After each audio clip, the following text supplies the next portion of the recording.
is an example, again, of the lack of honor.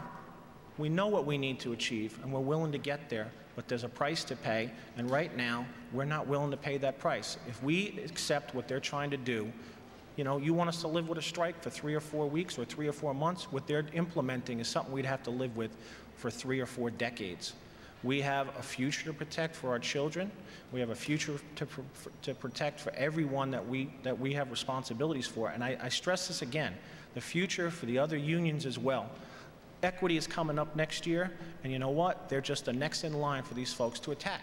The profit, and they say it at the table, we deserve more profit. You know what? Tell me that my job losses and my job cuts are going to go to pay more to the other unions or help the public, and I'll tell you there's reason for that. Don't tell me that you want us, with our, when we work sometimes 90 and 100 hours a week, that you want us to make less so you can get more profits rather than giving back to the public or the other unions. It's just unacceptable. We won't do that.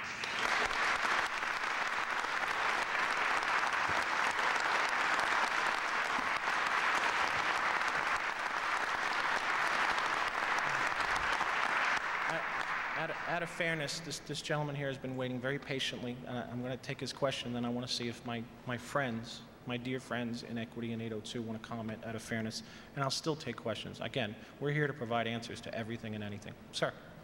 Research say one of the reasons that 4 out of 5 shows, commercially or whatever it is because the workforce is underpaid.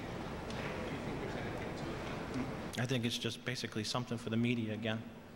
We're 8% of the price of a ticket. They raise their ticket prices to $450 and $250. We don't get a raise.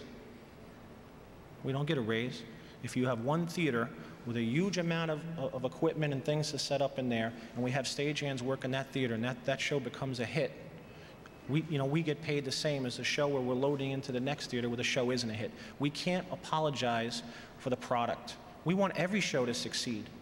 Every show we want to succeed, but we can't apologize to investors if you put a product in there that doesn't sell to the audience. We're providing a service.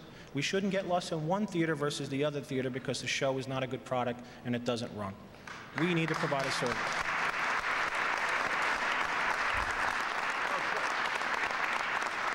Again, as I promised, I'll be happy to answer any question. Just out of respect. Respect is the key word. I want our friends from 802 and Equity to say something. So I'll ask Brother Dennison if he wants to make a comment on it.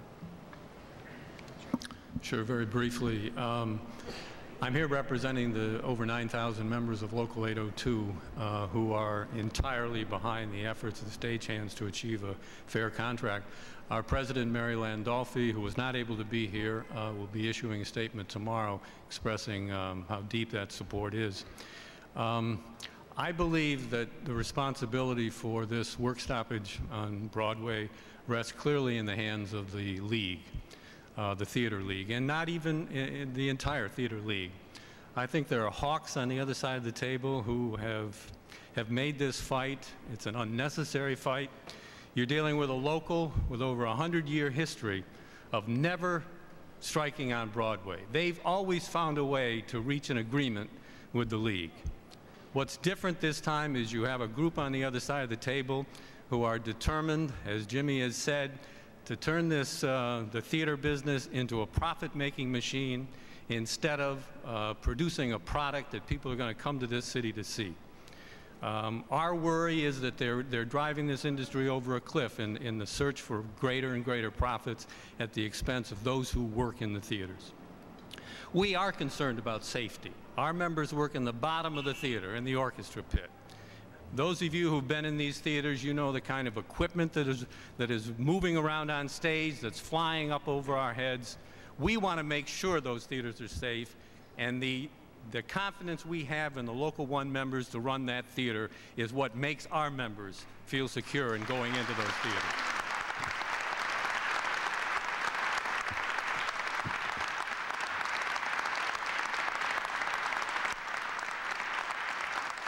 Secondly, I believe that you and the media have a responsibility to look at what's happened on the other side of the table here. First of all, you need to ask why the Disney organization and Live Nation have decided this is not their fight. They don't want to push the stagehands out on the street. So who is behind this and why are they doing it?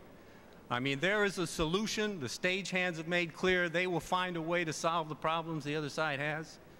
The other side needs to come to the table also seeking a solution, and that's not what we're seeing from our vantage point.